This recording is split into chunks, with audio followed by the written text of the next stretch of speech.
Welcome back to another episode of Whispers of the White House, where we dive into the juiciest rumors and controversies surrounding historical figures. Today we're taking a closer look at none other than Jackie Kennedy, the epitome of style, grace, and quiet strength. But behind that calm demeanor, could there have been more going on? We'll explore the rumors surrounding her possible retaliation for JFK's infidelities. Was Jackie just playing the perfect First Lady, or did she have her own secrets? But before we begin, don't forget to subscribe, rate, and listen to my other shows, Tales on the Couch, where true love collides with true crime. True stories in less than 10 minutes, the story of John and Lorena Bobbitt is the latest episode. And the other show, The Wisdom of Sex, is about all things related to relationships that most people shy away from talking about. New episodes are out Mondays. Okay, grab a seat on the couch and let's get started with Jackie O. Jacqueline Bouvier Kennedy was admired worldwide for her poise and elegance. As First Lady, she became an icon of fashion and sophistication, leading efforts to restore the White House and embracing her role as a cultural ambassador for the U.S. But beneath the glossy veneer, her marriage to JFK was often far from perfect. John F. Kennedy's affairs were hardly a secret, and many have speculated that Jackie knew far more than she let on. So the question is, did Jackie retaliate? Did she seek solace or even revenge in affairs of her own? First up, we have William Holden, a true Hollywood icon and leading man of the silver screen, known for unforgettable roles in Sunset Boulevard, Sabrina, and Bridge on the River Kwai. With his rugged good looks, charismatic charm, and status as one of the biggest film stars of the 1950s and 60s, Holden embodied the quintessential heartthrob of his era. So naturally, when whispers of a potential connection between Holden and Jackie Kennedy began circulating, the gossip world lit up like a Hollywood premiere. The alleged affair is said to have taken place during Jackie's time as First Lady, a period when her every move was scrutinized and magnified by the media. The two reportedly crossed paths at elite social gatherings, high society events, and glamorous parties attended by political royalty and A-list celebrities alike. Given that JFK himself was rumored to have had flings with several Hollywood actresses, including Marilyn Monroe and Angie Dickinson, it's not hard to see how the narrative of Jackie's supposed retaliation gained traction. But here's where things get murky. Unlike JFK's widely reported infidelities, there is no verifiable evidence to suggest that Jackie and Holden had anything more than a friendly acquaintance. Gossip columnists and society insiders speculated that Jackie might have sought to even the score by pursuing a dalliance of her own, and Holden, with his magnetic persona, seemed a fitting candidate. However, there are no photographs, letters, or credible witness accounts to substantiate the claim. It's possible that their interactions were nothing more than polite exchanges at formal events, which the press and public twisted into a sensationalized love affair. If this supposed romance did happen, it would have been shrouded in secrecy. Unlike her husband, Jackie was known for her discretion and mastery of public image. She famously avoided scandal, opting to endure JFK's indiscretions with a quiet dignity rather than confront them publicly. It's this very silence that allowed the rumor mill to run wild. By not addressing the gossip, Jackie left space for speculation to thrive. It's worth noting that William Holden himself had a reputation for being a bit of a playboy. He was known for his high-profile relationships with actresses like Audrey Hepburn and Stephanie Powers. His appeal was undeniable, and given Jackie's sophistication and mystique, the idea of them being romantically linked had all the makings of a tabloid dream. But was it a dream crafted entirely by the media? Unlike modern celebrity gossip, which is fueled by paparazzi photos and social media posts, mid-century rumors like this one were often born from whispers overheard at dinner parties or the imaginations of gossip columnists looking for a juicy headline. In this case, the evidence is as slim as Jackie's famously trim figure. There are no smoking guns, no steamy letters, no tell-all memoirs, and no credible reports from eyewitnesses. In fact, many historians and biographers dismiss the Holden affair as one of many myths created to fill the vacuum of Jackie's highly guarded private life. So, what are we left with? A Hollywood hunk with a reputation for romance, a First Lady grappling with the pressures of marriage to a notorious womanizer, and a press corps always hungry for scandal. Was Jackie simply flirting with the idea of infidelity as an act of quiet rebellion? Did she trade JFK's betrayal for her own private indulgence, or was this just the product of tabloid mischief? The truth is, we may never know. Without hard evidence, the William Holden rumor remains an alluring what if in the long list of tales about Jackie Kennedy's secret world. But one thing is clear. The mere idea that Jackie could have taken back power in her marriage by indulging in her own love affair captured the public's imagination, further cementing her status as one of the most enigmatic figures of the 20th century. If there was ever a man who could match Jackie Kennedy in style, charm, and mystique, it was Gianni Agnelli. Known as the Rake of the Riviera and the King of Cool, Agnelli was the head of Fiat, one of Europe's most prominent industrialists, and a man whose presence exuded luxury and power. With his slicked-back hair, impeccable tailoring, and jet-setting lifestyle, Agnelli was Italy's answer to James Bond, minus the espionage, but with just as many romantic conquests. Jackie and Gianni ran in the same elite social circles. They both frequented the world's most exclusive yachts, villas, and resorts, where Europe's aristocracy and America's high society mingled freely. Their friendship reportedly began while Jackie was still First Lady, but it intensified after JFK's assassination when Jackie spent more time in Europe. Some say it was Agnelli who offered her solace in the wake of her grief. Their encounters were well documented by paparazzi and the press, often showing them laughing and enjoying each other's company on lavish Mediterranean vacations. Jackie was seen boarding his yachts and dining at his villas, which fueled endless rumors of a budding romance. These images of the two together sparked questions that gossip columnists were all too happy to ask. Were Jackie and Gianni just friends, or was something more going on behind the scenes? The idea wasn't far-fetched. After all, Agnelli was known as a notorious ladies' man. His list of former lovers reportedly included iconic figures like Anita Ekberg, Rita Hayworth, and even JFK's own rumored mistress, Marilyn Monroe. He had a reputation for seducing powerful, beautiful women, and Jackie Kennedy certainly fit the mold. Their shared proximity in high society circles made it easy for people to assume they were more than just friends. But there's more to it than circumstantial photographs and social gatherings. After JFK's death, Jackie was emotionally vulnerable and more interested in securing her children's future than chasing romance. Some speculate that her growing closeness with Agnelli was strategic. As a widow, she was hyper-aware of the financial security and protection she needed for herself and her children, and Gianni Agnelli, as one of the richest men in Europe, could certainly provide that. It's worth noting that a few years later, Jackie married Greek shipping magnate Aristotle Onassis, another billionaire who could offer protection, privacy, and wealth. Was Gianni Agnelli a prelude to her relationship with Onassis, or was he something more? Still, like the William Holden rumor, there is no concrete evidence of an affair. While their friendship was undeniable, many historians argue that Jackie's relationship with Agnelli was platonic. Some believe their connection was based on shared grief, as Gianni had also experienced personal loss, and their friendship was simply a reflection of their mutual need for support. Others suggest that Jackie, ever the master of public image, used her association with Agnelli as a way to assert her independence, reclaim her narrative, and show the world that she was no longer the tragic, grieving widow. But not everyone agrees. Conspiracy theorists argue that Jackie may have deliberately kept her relationship with Agnelli under wraps. After all, her public image was one of restraint, elegance, and class, not someone gallivanting around Europe with a notorious playboy.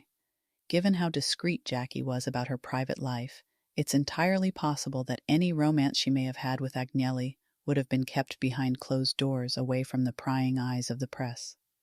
One of the most compelling pieces of speculation involves the timeline. Agnelli was known to be present during several of Jackie's European trips, including visits to the Amalfi Coast and the French Riviera. There were reports that Jackie was seen alone with Agnelli on his yacht, Agneta, a sleek, glamorous sailboat that played host to some of the most exclusive and private gatherings of the era. Given Jackie's penchant for privacy, these sightings added fuel to the fire. So, did Jackie and Gianni Agnelli have an affair? The official answer is no, at least, not one that can be proven.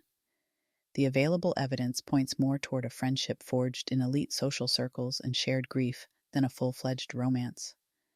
But as with so many elements of Jackie's private life, her silence allowed the world to imagine what they wanted to believe. The image of two of the world's most stylish and sophisticated figures leaning in close on a yacht in the Italian sun was too irresistible for the public to ignore. Perhaps it was this very perception that Jackie allowed to simmer. By not clarifying the nature of her relationship with Agnelli, she retained control of the narrative. Maybe she was being strategic, or maybe, like any widow navigating grief, she just needed the company of a friend who understood her world. Whether the affair was real or merely another glamorous mirage in the public imagination, it added another layer to the legend of Jackie Kennedy. Was it friendship, flirtation, or something far more complicated? The truth, like so much about Jackie, remains a mystery, and that's exactly the way she would have wanted it. Of all the rumors swirling around Jackie Kennedy's personal life, none is more controversial, or enduring, than the whispers of a romantic relationship with her brother-in-law, Robert F. Kennedy, Bobby. After JFK's assassination in 1963, Bobby became a constant presence in Jackie's life, stepping in as a surrogate father figure for her children and a source of emotional support for Jackie herself. This bond, forged in the crucible of shared grief, was undeniably strong. But was it more than that? The speculation about Jackie and Bobby's relationship wasn't immediate. In the first months following JFK's death, the world focused on Jackie as a grieving widow and Bobby as the dutiful uncle. But as time went on, the closeness between them grew more visible. They were seen together often, attending family vacations, church services, and dinners with the Kennedy clan. Over time, some began to wonder if the two had grown too close. Adding fuel to the fire was the nature of Bobby's role in Jackie's life. Not only was he offering her emotional support, but he was also helping her manage the affairs of the Kennedy legacy. Bobby was the one who negotiated the construction of JFK's grave at Arlington Cemetery, and he often acted as her protector against intrusive media attention. This closeness, while understandable given the tragic circumstances, was also fertile ground for conspiracy theories. The gossip mills didn't miss a beat. Reports began to circulate that Jackie and Bobby were frequently seen alone together. Some claimed they had been spotted sharing intimate moments during family retreats at Hyannisport. Others noted Jackie's increased presence in Bobby's daily life, suggesting that she was leaning on him in more ways than one. But these moments, often observed from afar or speculated upon by insiders, were never backed up with concrete evidence. It's important to recognize the cultural context. The idea of a woman forming a relationship with her brother-in-law after the death of her husband wasn't just scandalous, it bordered on the taboo. Family bonds were seen as sacred, and any hint of impropriety within those bonds was enough to provoke moral outrage.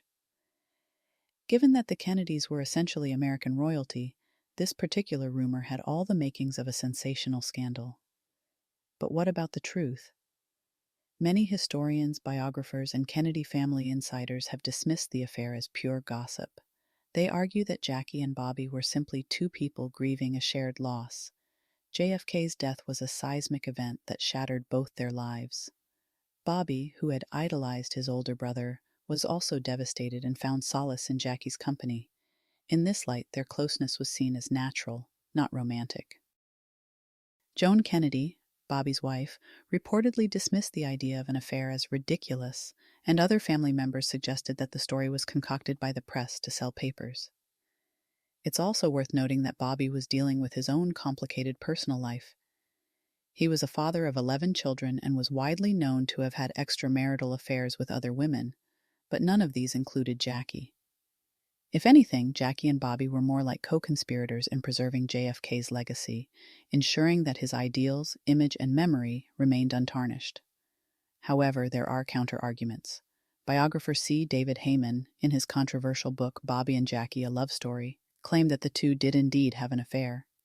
He suggested that their bond grew into a physical relationship after Jackie's period of mourning ended. Heyman cited unnamed sources and anecdotes from family friends who claimed to have witnessed moments of tenderness between the two. However, his book has been widely criticized for its reliance on hearsay and lack of concrete evidence. Historians and members of the Kennedy family have discredited many of Heyman's claims, calling them speculative at best and outright false at worst. If we strip away the tabloid sensationalism, what remains is a story about two people coping with unfathomable grief. JFK's assassination wasn't just the loss of a husband for Jackie, it was the loss of her partner in the public eye, the father of her children, and the man whose presidency defined her place in history. For Bobby, it was the loss of his older brother, mentor, and moral compass. It's not difficult to see how their shared grief could draw them together in ways that might be misinterpreted by onlookers. There's also the matter of timing. In 1968, Bobby Kennedy was assassinated, just 5 years after his brother. If there had been a romance with Jackie, it would have ended abruptly with his death. After Bobby's assassination, Jackie made the now famous decision to marry Greek shipping tycoon Aristotle Onassis. Many believe this move was an attempt to escape the curse of the Kennedys, to remove herself and her children from the dangers of public life. It's unlikely that Jackie would have chosen to marry Onassis so quickly if she had been romantically attached to Bobby. So was there an affair between Jackie Kennedy and Bobby Kennedy? The short answer is, probably not. While they undeniably shared a close and intimate bond, the notion that it was a romantic relationship remains speculative at best. The so-called evidence largely consists of gossip, anecdotes, and insinuations that rely on cultural taboos and moral assumptions rather than facts. Historians generally agree that Jackie and Bobby were bound by grief, family loyalty, and a mutual determination to protect JFK's legacy. Their connection was profound, but not necessarily romantic. Yet despite the denials from family members and the lack of hard evidence, the rumor continues to endure. Why? Part of it is because the idea is inherently provocative. A grieving widow and her brother-in-law, drawn together by shared loss, seeking solace in each other. The other reason is Jackie herself. Her discretion and refusal to comment on her personal life have always left room for the public to fill in the blanks with their imaginations. As with so much of Jackie Kennedy's life, the truth is shrouded in mystery. Her ability to remain silent in the face of scandal only added to her allure. By neither confirming nor denying the affair, Jackie allowed the world to believe whatever it wanted to believe. And in a world obsessed with the Kennedys, that was more than enough to keep the rumor alive for generations. Ultimately, what we're left with is the image of two people leaning on each other in the wake of unimaginable tragedy. The world may never know if Bobby and Jackie's relationship crossed any romantic lines, but whether it did or not, one thing is certain. Their shared loss and grief were real, and in the face of that shared pain, they found each other, not as lovers, but as survivors. Jackie Kennedy's ability to maintain her poise in the face of personal scandal is one of the most iconic aspects of her public image. While her husband's infidelities were an open secret in Washington, Jackie never once lashed out, gave a tell-all interview, or sought public sympathy. Instead, she mastered the art of dignified silence, a strategy that, whether deliberate or not, only enhanced her mystique. Unlike modern celebrities who often address rumors through public statements, TV interviews, or Instagram posts, Jackie opted for a different path. She said nothing. By doing so, she retained control of her own narrative. If she never confirmed or denied the rumors, they remained just that, rumors. Her silence was not passive but strategic. In a world that constantly sought to define her, she remained undefined. People could speculate all they wanted, but Jackie was never going to give them the satisfaction of a definitive answer. This silence may have been a form of power in a marriage where she had little of it. JFK's infidelities were well documented, with mistresses ranging from Hollywood stars like Marilyn Monroe to White House staffers.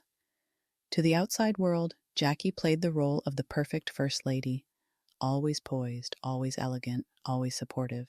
But behind closed doors, she was well aware of her husband's indiscretions. As biographers have noted, Jackie once quipped, "I know my husband is a great man, but he's also a great flirt." But what if Jackie's calm facade wasn't just acceptance? What if it was strategy? Some theorized that Jackie's rumored retaliations were her way of quietly reclaiming power in a marriage where control was often one-sided. If she did have her own affairs, with men like William Holden, Gianni Agnelli, or, controversially, Robert F. Kennedy, they were conducted in the same way she handled the rest of her personal life, with discretion, class, and secrecy. If these retaliations happened, they were subtle, never loud or dramatic, and that's precisely why they remain rumors rather than confirmed facts. Unlike JFK's flashy, high-risk dalliances with movie stars, Jackie's alleged flirtations existed in whispers and innuendo. She never embarrassed herself, her family, or her public image. By refusing to respond to gossip, she controlled the perception of herself. And while JFK's affairs became public knowledge, Jackie's private life remained just that, private. It's possible that by embracing silence, she maintained a kind of moral high ground, showing that she would never stoop to the level of public scandal. But was her silence purely strategic, or was it a reflection of deeper emotional restraint? Some argue that Jackie's silence wasn't about power, but survival. Life in the public eye as First Lady was suffocating, and after JFK's death, she faced a new set of pressures as the most famous widow in America. Speaking about her personal life would have made her even more vulnerable to media scrutiny. In a time before privacy was a protected right, Jackie created her own boundary lines. Her silence was her fortress. It's also possible that Jackie never saw herself as a victim in her marriage to JFK. She understood the world of power, wealth, and politics, and she played her role accordingly. In this world, emotional betrayals were accepted as part of the bargain. If Jackie felt betrayed by JFK's infidelities, she never let it show. Her restraint and composure became her armor. Even when she faced tragedy after JFK's assassination, Jackie never once broke down in public. In the days following his death, she refused to change her blood-stained pink Chanel suit, reportedly saying, "Let them see what they've done." It was a masterstroke of public symbolism, one that demonstrated her ability to turn grief into control. So what do we make of the rumors that Jackie may have had affairs of her own? Did she quietly seek revenge on her husband through discreet liaisons, or were the rumors just products of the media's obsession with her life? There's no hard evidence to prove any of her alleged relationships with men like William Holden or Gianni Agnelli, but that's exactly the point. If Jackie wanted revenge, she didn't need the world to know it. She didn't need to humiliate her husband or broadcast her power play. She knew the most effective form of power is quiet, unseen, and self-possessed. By keeping quiet, Jackie didn't just preserve her dignity, she became a symbol of it. And in doing so, she left behind an image that remains untouchable. The woman who never spoke about her pain, her private life, or her power moves has become one of history's most enduring enigmas. We still speculate, we still wonder, and we still try to uncover the real Jackie. But she never let us see it. And maybe that was the ultimate show of strength. After the tragedy of JFK's assassination, the world watched Jackie Kennedy with bated breath, expecting her to either collapse under the weight of grief or fade into the shadows. Instead, she did something few could have predicted. She took control of her life. The period following JFK's death marked Jackie's transformation from the perfect First Lady to a woman determined to live on her own terms. No longer just the keeper of the Kennedy legacy, Jackie would become a force of her own, unafraid to make controversial decisions, the most infamous of which was her marriage to Greek shipping tycoon Aristotle Onassis. In 1968, just 5 years after JFK's assassination, Jackie Kennedy stunned the world by marrying Aristotle Onassis, one of the wealthiest and most powerful men on the planet. To some, this marriage seemed pragmatic, a financial power play to ensure her children's security, but to others, it felt like a betrayal of the Kennedy legacy. Why would the most beloved widow in American history marry a man known for his wealth, extravagance, and reputation as a womanizer? At the time, the American public was not kind in their judgment of Jackie's decision. She went from being a symbol of elegance and dignity to being labeled Jackie O, a name used with thinly veiled derision.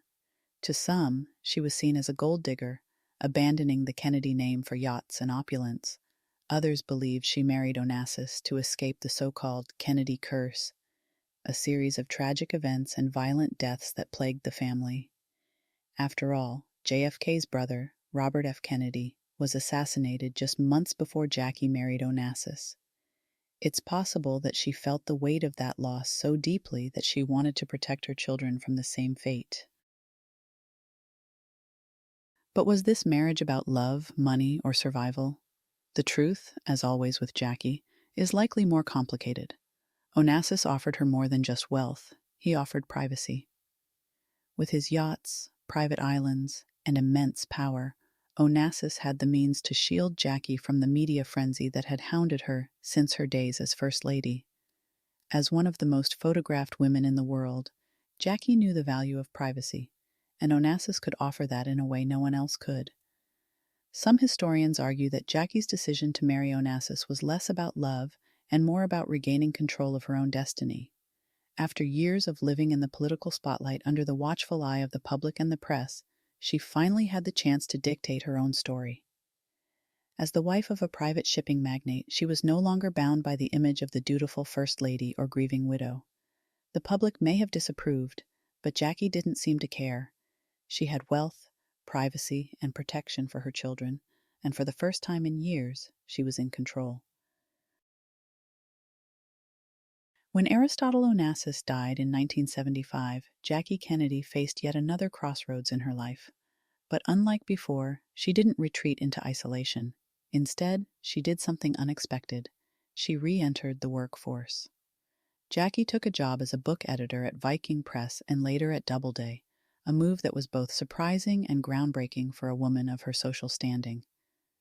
The idea that a former First Lady, a woman of immense wealth, fame, and status, would work a regular job was almost unthinkable. But Jackie didn't just work at Doubleday for appearances. She became a serious editor, championing works of art, literature, and history. Some saw this career move as an assertion of independence.